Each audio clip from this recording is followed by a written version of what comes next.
We loosen the screw and open the purifier cover. We remove the old filter and activated carbon.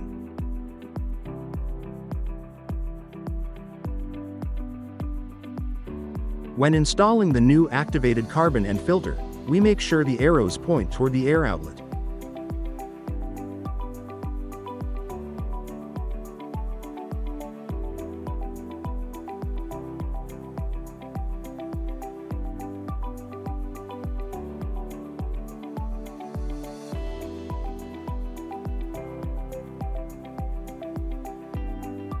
Finally, we tighten the screw.